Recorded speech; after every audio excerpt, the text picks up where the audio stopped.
भारतीय साक्ष्य अधिनियम में अगर हम सबसे पहले चलें, सबसे पहले तो आपको जैसे इसका यही देखना है कि भाई ये क्यों है। फेयर ट्रायल के एविडेंस और जनरल रूल्स के लिए आया हुआ है। ये मास्टर्स इन लॉ में इंपॉर्टेंट होता है। बट आपको एक बेसिक डेफिनेशन तो पता नहीं चाहिए कि भाई इस एक्ट का पर्पस क्या है और कब आया है। ये 2024 जुलाई 1 को ये लागू हो गया है। उसके बाद प्रिलिमिनरी में आते हैं तो आपको सबसे पहले शॉर्ट टाइटल एंड कमेंसमेंट के अंदर, ये 2023 है, कब लागू हुआ है? 1 जुलाई 2024 को बीए से लगा है। ये बेसिक सा क्वेश्चन है जो आपको आ जाता है। Right from PU entrance to PU LLM entrance. ठीक है। और ये तीनों एक्ट्स का एक ही डेट है, 1 जुलाई 2024, 1 जुलाई 2024, तो इट्स इजी। ठीक है जी। इसके बाद अगर हम प्रिलिमिनरी के बाद जब चैप्टर 2 पे जाते हैं, प्रिलिमिनरी पे आते हैं, तो डेफिनेशंस इस एक्ट की सारी इंपॉर्टेंट है। जैसा मैंने आपको कहा था कि सेक्शन 2 की सारी डेफिनेशंस इंपॉर्टेंट है। आपको पढ़नी पड़ती है, बहुत बड़ी नहीं है, वो एक ही पेज की डेफिनेशन है तो बहुत बड़ी नहीं है। Only 1 page. ठीक है जी, ओनली 1 पेज। सो आपको ये करना है। एक ही पेज की डेफिनेशन है तो आपको ये करना है। एक सेकंड। ठीक है जी। आगे बढ़ते हैं। इसमें इसके अंदर भी disapproved, conclusive proof, conclusive proof, disapproved, document, document और रेलिवेंट, प्रूव्ड, शैल प्रिज्यूम, ये अल्ट्रा इंपॉर्टेंट है क्योंकि ये पूरा एक्ट ही इसके ऊपर बेस्ड है। ठीक है। नॉट प्रूफ क्या होता है, प्रूफ क्या होता है, रेलिवेंट क्या होता है, ये बहुत इंपॉर्टेंट डेफिनेशंस है। इसके बाद हम सेक्शन 3 को अगर हम वैसे ही देखें ना, वैसे ही देख ले सेक्शन 3 को। सेक्शन 3 एक सिंपल सी बात पूछ रहा है कि एविडेंस जो है वो आप हमेशा रेलिवेंट फैक्ट्स का ही दे सकते हैं। ठीक है। And which are declared to be relevant and no others. For example murder हो गया, साक्षी का मर्डर हो गया रोहित के द्वारा। ठीक है। अब अगर मैं वहां पे ये बोलूं कि रोहित तो बचपन से ही शैतान था, बचपन में ही ये काफी लोगों को, जिसे कहते, तंग करता था। क्रिकेट बॉल से, लेट से, शीशे तोड़ देता था लोगों के। क्या ये रेलिवेंट है मर्डर में? बचपन में कौन नहीं तोड़ता है शीशे? कोई है ऐसा जो शीशे ना तोड़े? The answer is no. So फिर ये यहां पे बात आती है। ठीक है जी।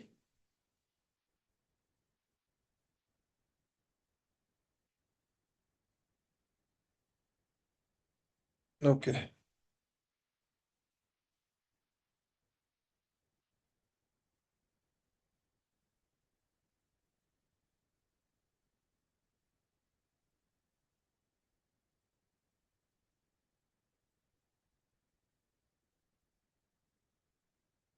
आगे बढ़े। तो ये हो गया आपका। अब वापस आते हैं हम। तो ये सेक्शन 3 बहुत बेसिक है, बस रेलिवेंट फैक्ट्स का दिया जाता है। इसके बाद रेलिवेंसी ऑफ फैक्ट्स के बाद क्लोजली कनेक्टेड फैक्ट्स। क्या ये मुझे सारे करने हैं? नहीं, सेक्शन 4 इंपॉर्टेंट है इसमें। मैंने आई थिंक पहले भी कराया था आपको। रेस जेस्टे इसमें इंपॉर्टेंट है। रेस जेस्टे इसमें इंपॉर्टेंट है। सेक्शन 4 आप पढ़ लेना, इस बार बार आता है। बार बार आता है रेस जेस्टे और उसके एक्सेप्शंस। रेस जेस्टे, RESGESTAE, रेस जेस्टे और उसके एक्सेप्शंस। ठीक है। इसके अलावा एक और चीज बड़ी इंपॉर्टेंट है, वो है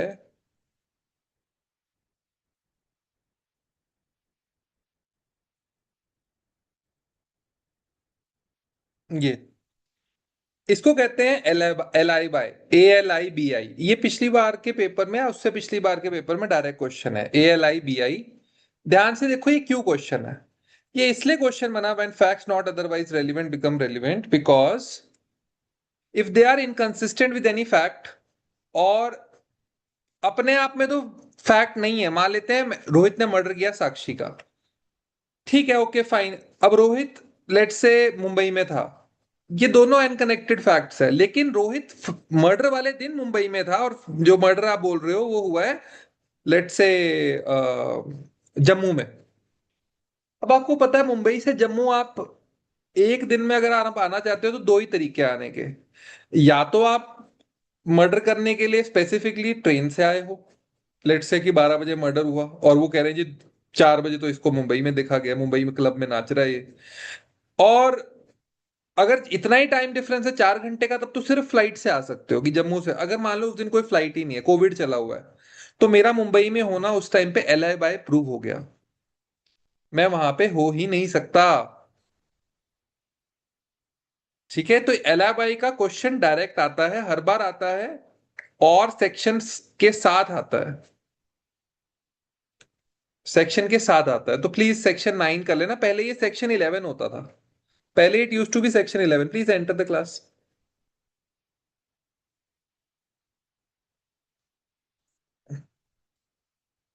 ठीक है, सेक्शन 9 समझ में आ गया? Have you got it?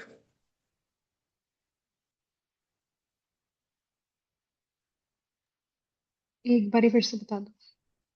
Section 9 alibi है, ALIBI, लिख लीजिए एल आई बाय।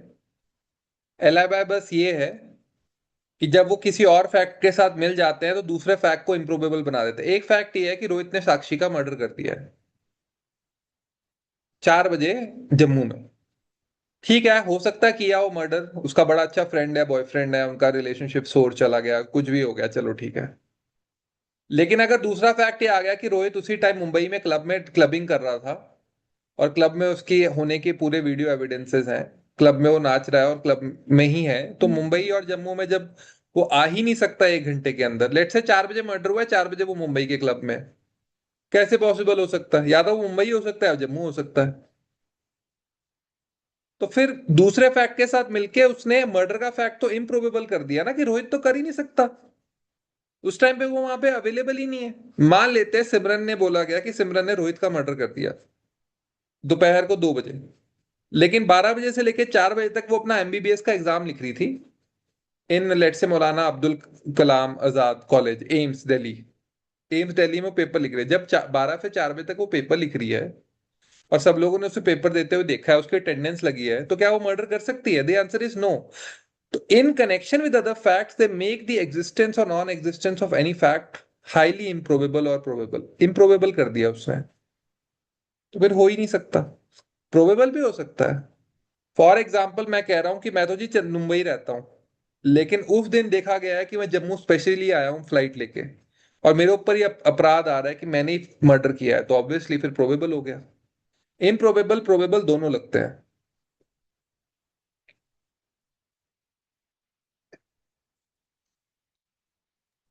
ठीक है, यस। बहुत इजी है, उसको सेक्शन ही पूछ लेते हैं डायरेक्टर से। इसके बाद आते हैं हम बाकी सब ठीक है। अम, एक तो सेक्शन 6 एक बार पढ़ लेना, इसको आप लिख लिखते हैं सेक्शन 6 रीड, आर, सेक्शन 6 के आगे लिख लीजिए रीड, सेक्शन 11 रीड, और सेक्शन 12 भी रीड।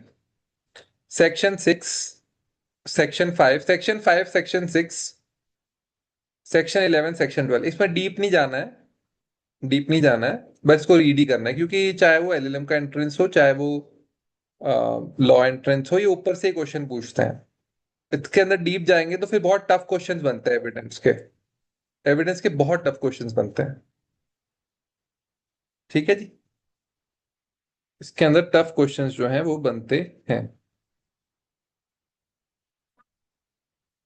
ठीक है, आगे बढ़े।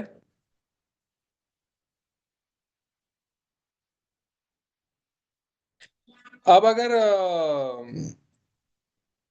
हम इसके आगे बढ़ते हैं, तो इसके आगे का हम सेक्शन देख लेते हैं। एक बार हम चैप्टर 3 से हम आगे बढ़ते हैं, पार्ट 3 के अंदर हम आते हैं। एक minute. Closely connected facts, admission, section 15 ही पढ़ना है आपने, सेक्शन 15 पढ़ना है, एडमिशन। एडमिशन बेसिकली आप करो, आपका एजेंट करे, एडमिशन माना जाता है उसको। मान लेते हैं आपका वकील एडमिट कर रहा है या आपका मैनेजर एडमिट कर रहा है, उसे एडमिशन माना जाएगा।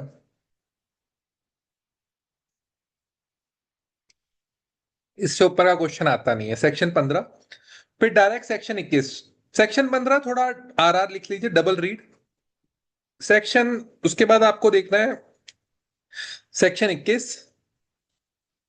सेक्शन 21, इसके बाद लिखिए आपको सेक्शन 23 और 24 याद करना है। तो इसको लर्न लिख लीजिए 23 और 24 को। जैसे सेक्शन 9 लर्न करना था ना, तो देखो अगर हम 23-24 तक के सेक्शन देखेंगे तो दो तीन सेक्शन ही ऐसे आए जो लर्न करने हैं। जैसे एक डेफिनेशन वाला आया, एक सेक्शन 4 रेस्ट जेस्टे आया, एक सेक्शन 9 आया 3, और एक सेक्शन अब 23-24 आ रहा है, और वो भी एक ही बार आप पढ़ोगे, आपको एक ही बार याद हो जाएगा।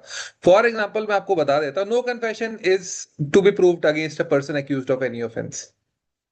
तो पुलिस ऑफिसर वाली एविडेंस कहीं है ही नहीं। अब सीधा सेक्शन आपको याद रखना है इसमें कि नहीं भाई, बीएसए में मना किया हुआ है कि पुलिस ऑफिसर को दी हुई कोई भी गवाही मान्य नहीं है। रुद्रांश प्लीज सेक्शन लिख लेना, मैं शिमला आ रहा हूँ कल। Kindly do not make the mistake, कल मैं आते ही पूछूंगा आपसे। No confession made to a police officer shall be proved against the person accused of any offence. Is it clear everybody? ठीक है, बहुत सिंपल है, लेकिन ये बेसिक है पूरे एविडेंस का। तो डायरेक्ट सेक्शन आपको नंबर पता होना चाहिए। अब no confession unless it is made in the press, उसके साथ मैजिस्ट्रेट खड़ा हो तो अलग बात है। ठीक है, अब इसके अंदर एक एक्सेप्शन है, इस एक्सेप्शन को भी देखना है आपने, कि कोई ऐसा फैक्ट ना, उससे ऐसी इंफॉर्मेशन ना मिली हो जो कि कन्फेशन से मिली हो। फॉर एग्जाम्पल, उसने बोल दिया मैंने खून से सना हुआ चाकू जो है रुद्रांश को मैंने मर्डर कर दिया, और खून से सना हुआ चाकू मैंने पंथा घाटी के कचरे कूड़ेदान के राइट साइड में फेंक दिया। पुलिस गई, उसने कूड़ेदान से निकाल दिया वो चाकू, खून से लथा हुआ, उसमें मेरे हाथ के निशान थे, खून था रुद्रांश का। तो ये पूरा मर्डर फिर प्रूव हो जाएगा इससे, चाहे उन्होंने मेरे को कूट पीट के निकाला हो। ये फिर यही करते हैं ना पुलिस वाले, क्योंकि ये वाला उसका ये रीजन है उसका, पीटते फाड़ते इसके लिए। बता तूने क्राइम किया कि नहीं किया, बता तूने क्या किया, जो थर्ड डिग्री मिलता है बेसिकली ये है। जब उन्हें पता होता है इसने कर रखा है, उनको शक बहुत ज्यादा होता है, तो कूटते पीटते हैं, ये कारण है।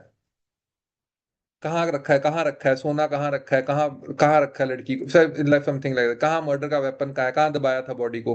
जब सीआईडी वगैरह में देखते हैं सब ये है। ठीक है, आगे बढ़ते हैं। तो 23 बड़ा इंपॉर्टेंट है।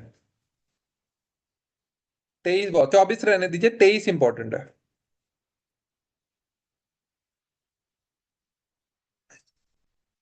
26 एज इट इज करना है। 26 आ गया आपका डाइंग डिक्लेरेशन, सारे का सारा इंपॉर्टेंट है। कल आप लोग मुझसे इसकी क्लास में क्वेश्चन पूछ सकते हैं। कल आप क्वेश्चंस पूछ सकते हैं इसके अंदर। ठीक है, ये अमिष्का एंड तनिष्का आप भी देख लो। स्टेटमेंट, जो पर्सन डेड है, जो फाउंड नहीं हो सकता, जो गुम हो चुका है, इनकेपेबल ऑफ गिविंग एविडेंस, बहुत ही बूढ़ा हो गया है, जिसके अटेंडेंस नहीं प्रोक्योर की जा सकती डिले और एक्सपेंस के, अनरीजनेबल है। तो जब ये पर्सन कोई डाइंग डिक्लेरेशन दिया, लेट से मेरा रेप कर दिया, मेरा नाम रोहिणी है, मेरा रेप किया किसी ने, और मैंने रेप, मेरा वेजिटेटिव कंडीशन हो गया, मैं मर रहा हूं अब, और मैंने रेप के टाइम पे बोल दिया भाई कि नहीं इसने मेरा रेप किया और मैं मर रहा हूँ इसकी वजह से, वट एवर स्टफ, तो डाइंग डिक्लेरेशन हो गया। तो लोग ऐसा मानते हैं इसको डाइंग डिक्लेरेशन की, प्लीज आपका होमवर्क लिख लीजिए, डाइंग डिक्लेरेशन की आपको मैक्सिम लिखती है। What is the maxim on which dying declaration is based, ये डायरेक्ट क्वेश्चन आता है। तो डाइंग डिक्लेरेशन की वो मैक्सिम का वो बता देता हूँ आपको। जिस्ट क्या है, जिस्ट ये है कि आदमी मरते वक्त झूठ नहीं बोलता। ठीक है, झूठ नहीं बोलता मरता, क्योंकि उसको पता है दुनिया तो जा रही है, मेरे को आगे गुनाहों का जो मेरा काम है, तो वो मुझे पक्का पूरा देना है आगे हिसाब किताब। So it's like that. So आगे बढ़े इसके, तो ये आपको डाइंग डिक्लेरेशन वाला देखना है। अगर आपके किसी रजिस्टर में जैसे लिखा हुआ है, मान लेते हैं कि कोई डॉक्टर है, डॉक्टर में आप एडमिशन हुआ था आपका, लेट से आप, लेट से कि आपको ये पता, बच्चे की डिलीवरी के बारे में पता कराना है, कोई किसी से पूछना है कि ओके ठीक है भाई, ये मेडिकल रिकॉर्ड देखना है, तो उसकी एंट्रियां चढ़ी होती हैं। ठीक है, पब्लिक राइट है, कोई कस्टम है, मैटर है। जैसे फॉर बिफोर, ये मेरा क्वेश्चन गलत भी हुआ था एग्जाम में, फॉर एग्जांपल जैसे लेट्स से कि एक रास्ते के ऊपर विवाद हो गया, क्या ये पब्लिक रास्ता है या नहीं।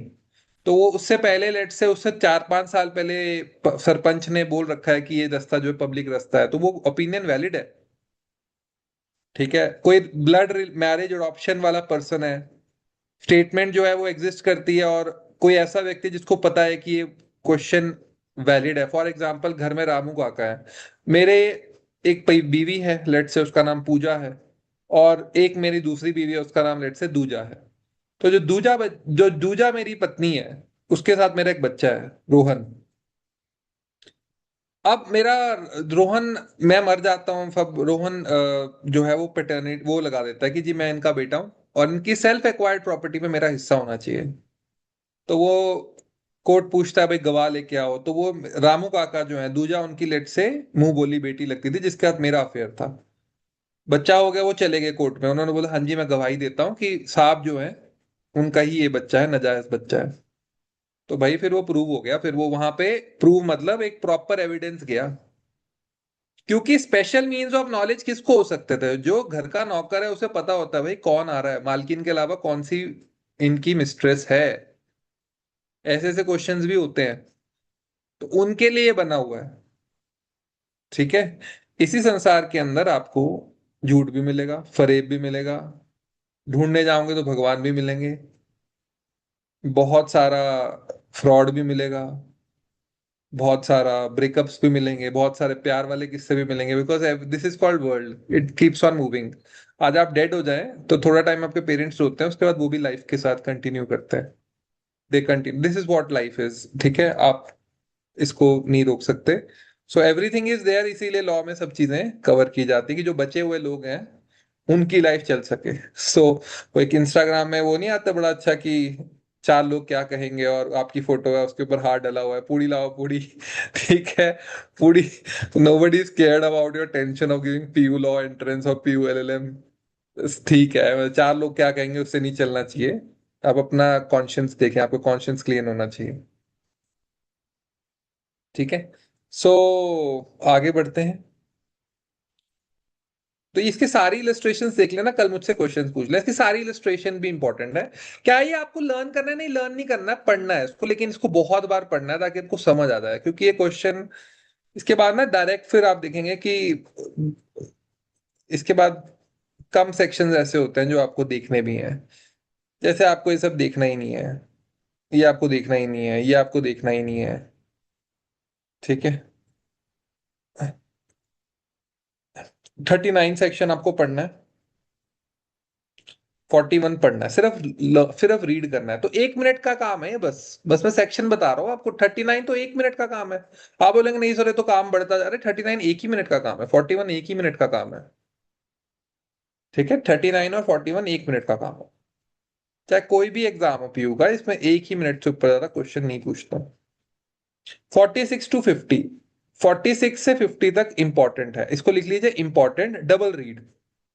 इसको आपको 10 से 15 मिनट लगेंगे। 46 to 50 डबल रीड है, 10 से 15 मिनट आपको लगेंगे। ठीक है। आगे बढ़ते हैं। आगे बढ़ते हैं, ये बेसिकली बस बात बोलते हैं कि सिविल केसेस में कब कैरेक्टर रेलिवेंट होता है, नहीं होता है, क्रिमिनल केसेस में कब होता है। तो डायरेक्ट एक नंबर का क्वेश्चन बनता है, पढ़ के आप देखते हो आपको समझ आ जाएगा, नहीं तो बैच वाले स्टूडेंट्स कल परसों जब भी मुझे, तब आप मुझसे डाउट पूछ सकते हो इसके अंदर। ठीक है, क्लासेस में डालता रहूंगा इसकी, वॉट एवर क्लासेस जो ऐसे होंगी वो डल जाएंगी, उसमें कोई इशू नहीं है। लेकिन बात ये कि आप सिर्फ अब रिकॉर्डेड सेशंस ही देखना, इससे ऊपर जाना मत, या जो भी यूट्यूब पे जा रहा है मेरा टाइम वेस्ट हो जाता है। सो खुद पढ़िए तो इजी है, खुद पढ़ने में 2 मिनट में हो जाएगा। ठीक है, आगे बढ़ते हैं। Fact which need not to be proved. जैसे अब ट्रिब्यून है, ट्रिब्यून का एक न्यूज़पेपर है, सबको पता है द ट्रिब्यून एक पेपर है, इसको प्रूव थोड़ी करना है आपको जाके। द ट्रिब्यून प्रूव करो कि द ट्रिब्यून एक अच्छा न्यूज़पेपर है, इसको प्रूव नहीं करना है। या प्रूव करो कि Supreme Court of India Delhi में है, अरे वो ऑलरेडी प्रूवन है। This need not to be proved. So एक बार बस रीड कर लेना। ठीक है, ये रीड कर लेना है आपको एक बार। ठीक है। 54 to 55 भी आपको रीड करना है। 54 to 55 भी आपको रीड करना है। 54 to 55 भी रीड करना है। रीड ही करना है बस, इससे ऊपर नहीं। ठीक है, वेरी इंपॉर्टेंट। 56 57 क्वेश्चन पूछे हैं इन्होंने, तो इसलिए बोल रहा हूं। देखिए ये आपका 1 घंटे का काम है, यही सबसे बड़ा काम है। 56, 57, 58, 59, 60, 61, 62, 63, 64, 65। इस पर मैं ना कल आपकी क्लास डाल दूंगा यूट्यूब पे, तो आप उसको वहां से देख पाओगे। मैं दीपाली के साथ बैठूंगा और I will take a class. तो कल आप लोगों को आने का कष्ट नहीं करना है। मैं केसेस और उसके साथ ही क्लास डाल दूंगा, आप उसको स्पीड 2x पे देख सकते हैं। Is it clear to everybody? Is it clear yes sir. Simran? Guru Arpan, कुछ नहीं यस करना है सर। आपको, यस टाइम सर। वेस्ट नहीं करना है, 2x पे देखो आप। लेकिन क्योंकि दीपाली के साथ मुझे थोड़ा डीप जाना है तो वो विल टेक टाइम। 56 से लेके 65 तक आपका सारा ही इंपॉर्टेंट है। तो जो मैं क्लास डालूंगा प्लस आप वो देख लीजिएगा, क्योंकि मैं आपको बताता हूँ क्यों। एक तो इससे क्वेश्चन आता है, ऊपर से प्राइमरी एविडेंस क्या होता है भाई, सेकेंडरी क्या होता है। कब आप प्राइमरी एविडेंस से प्रूफ देना जरूरी है, कब सेकेंडरी एविडेंस से जल गई आपकी कॉपी। आपका कोई एविडेंस था, आपके पास रीड थी, अपने घर की रजिस्टर जल गई, आग लग गई, घर में जल गया, तो कहां से लाओगे फिर वो प्रूफ। तो फिर उस केस में आप सेकेंडरी कॉपी दे सकते हो, फोटोस्टेट दे सकते हो।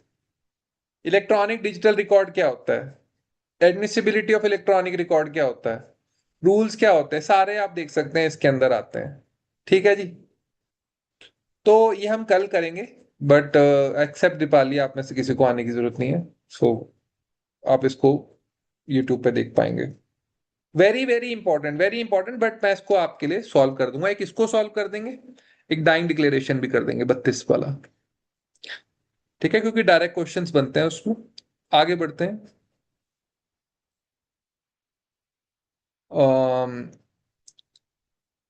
सेक्शन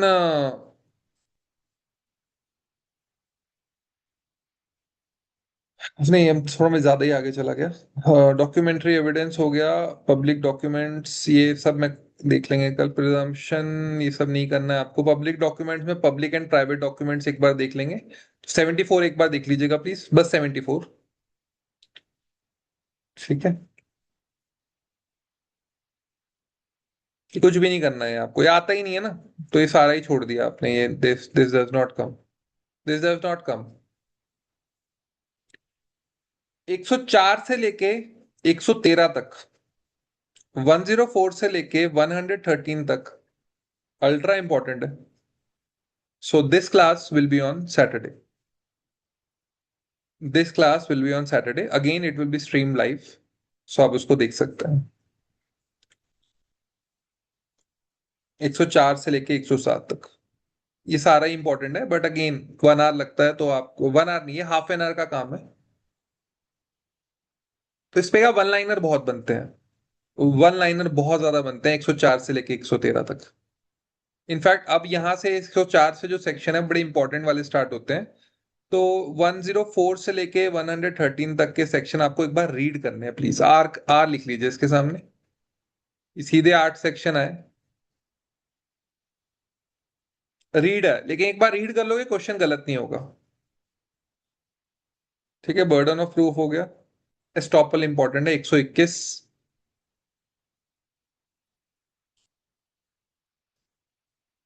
124 इंपॉर्टेंट है। 128 इंपॉर्टेंट है। 130 इंपॉर्टेंट है। 132 इंपॉर्टेंट है, वकालत वाला। 132 इंपॉर्टेंट है।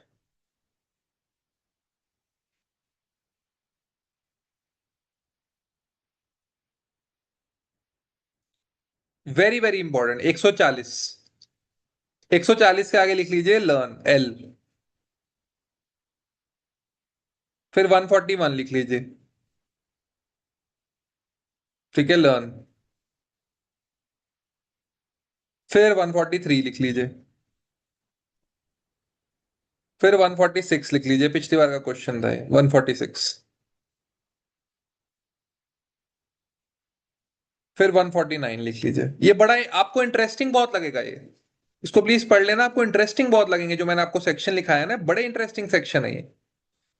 ठीक है, बड़े इंटरेस्टिंग सेक्शंस है, आपको बहुत मजा आ जाएगा कि क्रॉस क्या होता है, कैसे विटनेसेस की लंका लगाई जाती है कोर्ट में। 169 इंपॉर्टेंट, 1 मार्क का क्वेश्चन बनता है। अगर पहली बारी में एविडेंस सही नहीं आया इम्प्रॉपर, तो दोबारा नया ट्रायल नहीं हो जाएगा। बार बार ये काम थोड़ी है कि एक बंदे को ट्रायल पे ट्रायल दिए जाओ आप, कि इम्प्रॉपर एडमिशन था या रिजेक्शन ऑफ एविडेंस था। ठीक है। तो टोटल कुल मिला के आप देखोगे तो 20 25 एक 30 सेक्शन बनते हैं जो इंपॉर्टेंट होते हैं, जो आपको पढ़ने हैं।